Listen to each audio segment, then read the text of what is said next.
Welcome to Mad Marketing TV. My name is Jeff Ogden, the host of the show, and I'm really excited about today's guest. There's so much pressure on marketers today to prove the value of what they're doing. And our guest today is the first one we've had on the show yet. I don't know why it's taken us so long to address this topic, but we're going to talk about marketing metrics. And really what it is about is proving the value. So let's introduce Jim. Jim Lenskold is the president of the Lenskold Group. He's the author of an award-winning book. He's an innovator of marketing ROI, tools, measurements, and he's a very well-known speaker. And I met him actually at a summit I went to over a year ago and got to know him quite well. And I've seen a lot of his work. It's very impressive. What you're going to learn today is you're going to learn how to establish ROI and other great metrics to actually manage performance. And just as important, we're going to talk about how to avoid feel-good metrics, things that don't really make a difference. And finally, how to build credibility and confidence in marketing. And I should say, to prove your value to the executive team. So let's welcome Jim to the show. Hey there, Jeff. Great to be on Mad Marketing TV. It's excellent to have you here. And I got to say, I'm a little remiss. I probably should have had you on before because I don't think there's anything more important than proving the value of marketing. Yeah, but you've had so many great guests that it's great to be among them to hear today. So yeah.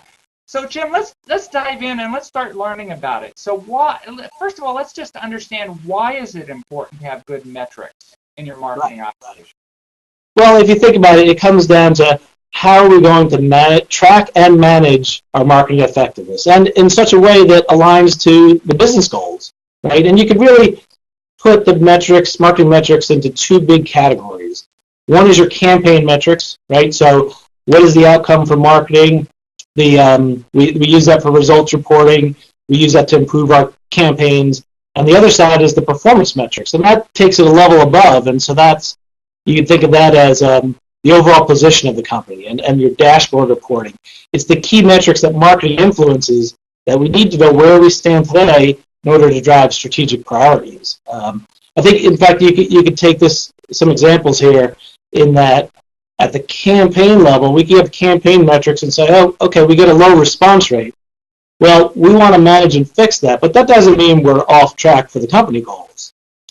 Flip that around and look at the performance metrics. And let's say we have an issue with customer retention, could be one of our key metrics. It's not related to any marketing campaign, but if we see over the prior year, the prior period, we're running at 20% lower customer retention, that'll not only impact our financials today, it'll impact it for future periods as well. So the importance is there, and it's really not just about reporting. It's about how do we as marketers take control and manage that.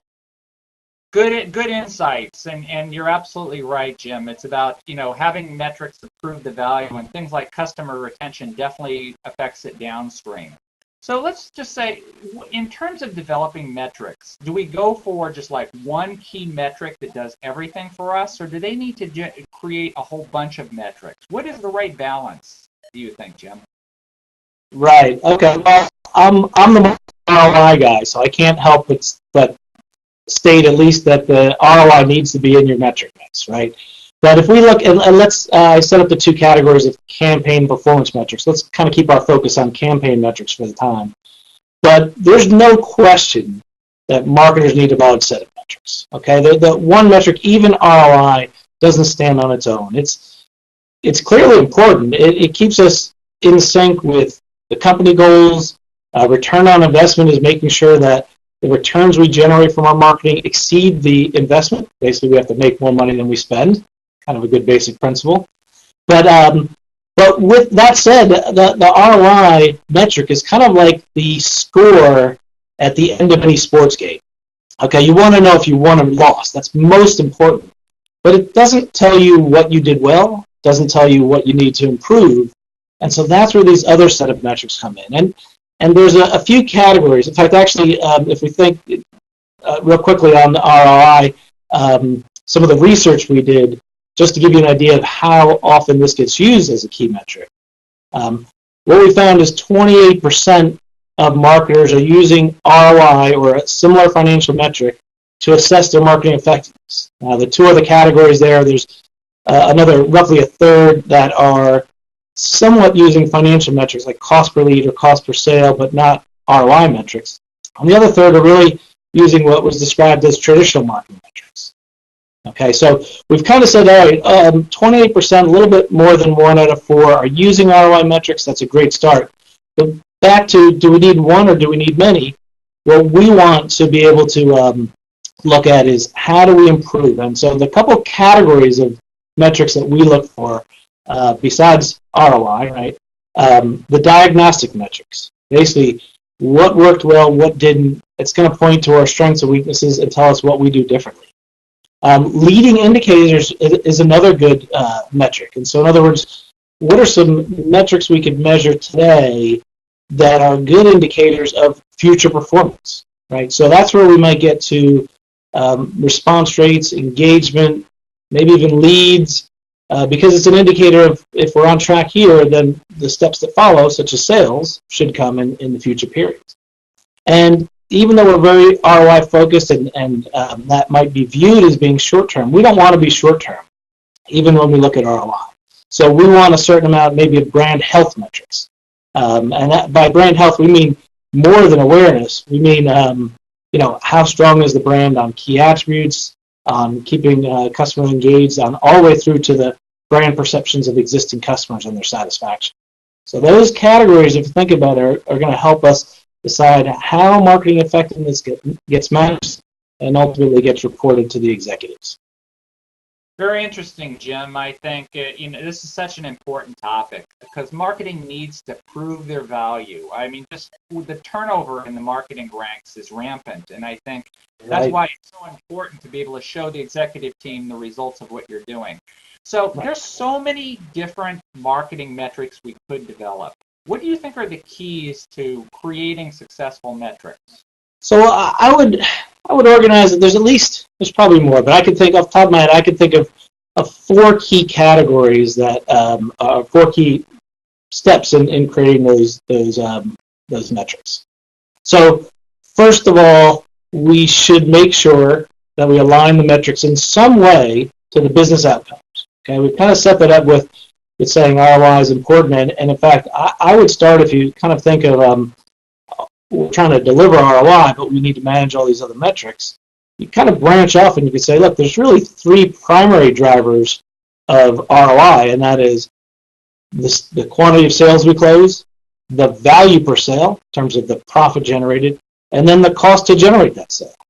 Now, every other metric in some way is going to influence those outcomes. So if we understand the patterns, the relationships, we can kind of keep it in check. And this is also important in terms of knowing that, look, it's the collective set of metrics that we're trying to manage.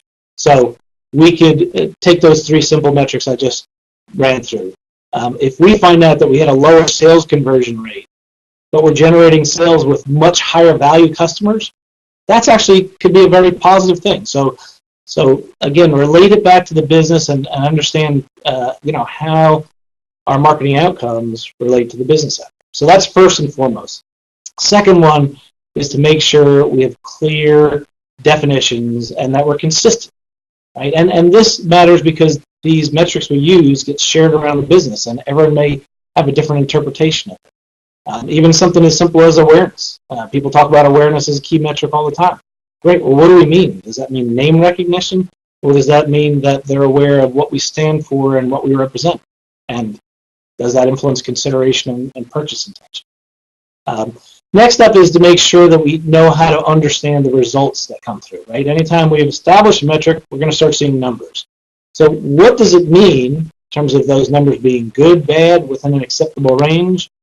And what do the deviations mean? So in some cases, and I don't think people think that much about this, but you learn over time. So in some cases, I could have a metric that's 5% off, and it really doesn't make a big difference in the grand scheme of all my performance and all my outcomes. But there's another metric that 5% off could be huge, right? The closer you get to a financial outcome, being 5% off of your results could be pretty significant. So make sure we understand how the results get interpreted. And then the fourth one's also important too. We don't want to get attached to any metric that we don't know how to manage and improve. So this is where some of our marketing measurements come in. In what ways does marketing influence these outcomes? Some are very straightforward. We have a campaign response. Okay, cause and effect is very clear. We might be generating engagement. That's also very clear.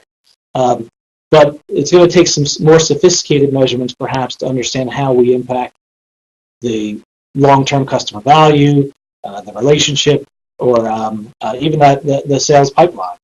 Right. So we want to be able to basically take it from making sure we have the right metrics all the way through to being able to manage them. This is some great stuff, Jim. And one thing I gotta say, we don't have enough time to get into a lot of detail, but we're also going to do an after party with you. We'll get into these subjects in greater detail. One thing I always ask every guest on the show is, what's the one thing, if someone watches this show with you, what is the one thing you want them to remember, to go away with, to retain after they watch the show? Right. Well, this one ties to what we established right up front is, right, we want to avoid the feel-good metrics. So we want to make sure we're putting meaningful metrics out there. And what that involves, in some cases, is the more meaningful it is, the more it attaches those financial outcomes. Maybe it's more work. Maybe it means we have to put a little bit more effort into the measurement to capture good metrics. But by doing that, this is the key that really says, look, by having meaningful metrics, we're building credibility within the organization. Marketing executives know how marketing influences the financial outcomes, the performance outcomes. That's a great thing for us as a business and as an organization. Great stuff, Jim. Now, if people want to learn more about you, the Lenskold Group, and where they can get more information, I also saw one of your really cool tools, which you got to tell the viewers about. You came up with this incredible Super Bowl ROI calculator. I loved it. So tell us about that. That's right. Right. So one of the great things about, or one of the great steps you could take as a marketer is to run ROI scenarios before you actually go out and execute a marketing program. So what we did was develop this tool online. It's available on our website, which is www.lenskold.com. And the tool's there, and basically you can plug in your assumptions for, well, here's our spend, here's our some assumed impact, and the tool will show you, here's the goals you need to achieve, and based on your assumed impact, how far are you from your goals? So if you go to the website, you can access that tool. There's a few other tools online, as well as some CMO guide white papers and 50 or more articles on a lot of different topics that we're talking about today. Thank you, Jim. You've been a great guest on the show, and we've loved having you here. We hope you enjoyed this talk with Jim Lenskold of the Lenskold Group. Until next week, have a great week, and we'll see you next time on Mad Marketing TV.